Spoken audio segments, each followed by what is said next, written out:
এদিকে মধুপুর ফল্টে ৬.৯% ভূমিকম্প হলে ভবনের ক্ষতি এবং ক্ষতি মোকাবেলায় শুধু ঢাকা শহরেই লাগবে অন্তত $৭০ বিলিয়ন। সারা দেশে বড় মাত্রার ভূমিকম্প হলে ক্ষতি হবে $৩৪৪ বিলিয়ন সমপরিমাণ সম্পদ। ভবন প্রতিস্থাপনে ব্যয় হতে পারে $৩৫৬ বিলিয়ন। বিশ্লেষকরা বলছেন, ঝুঁকিতে থাকা ভবনে প্রতিরোধমূলক ব্যবস্থা না নেওয়া হলে বড় ধরনের আর্থিক ক্ষয়ক্ষতির মুখোমুখি পড়বে বাংলাদেশ। আরও জানাচ্ছেন তৌহিদুর রহমান।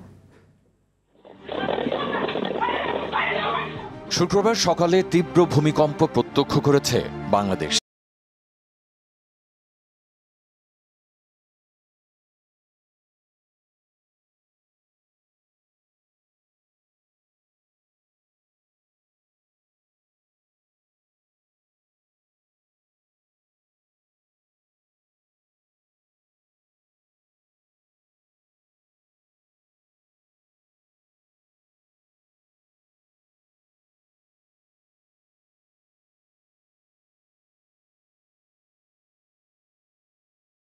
থেকে এ সম্পদ রক্ষা করতে প্রতিস্থাপন ব্যয় ধরা হয়েছে $৩৫৬ বিলিয়ন।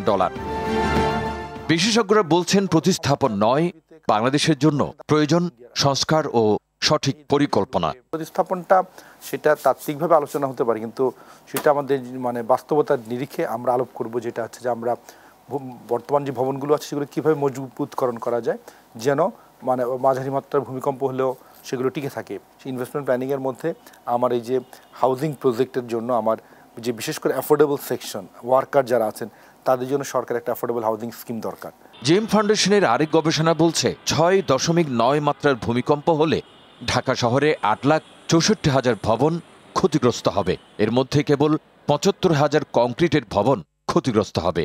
দিনের বেলায় প্রায় ৩ লাখ মানুষ মারা যাবে। সরাসরি অর্থনীতির ক্ষতি হতে পারে $২৫,০০০ মিলিয়ন। ডাইরেক্ট ক্ষয়ক্ষতিটা হবে আমাদের $২৫,০০০ মিলিয়ন। আর এইটাকে পুনর্নির্মাণ রিপেয়ার অ্যান্ড রিকনস্ট্রাকশন কস্ট এইটা লাগবে আমাদের প্রায় $৬৩,০০০ মিলিয়ন মতো। এ অবস্থায় সচেতনতা এবং সঠিক পরিকল্পনার আলোকে ভবন তৈরির তাগিদ দিয়েছেন বিশেষজ্ঞরা। কোন ভবনগুলো অতি ঝুঁকিপূর্ণ, যেখানে কোনোভাবেই বসবাস করতে দেওয়ার সুযোগ নাই রাষ্ট্রের, সেগুলোকে চিহ্নিত করে সেসব মানুষকে সরানো। তৌহিদুর রহমান, RTV, ঢাকা।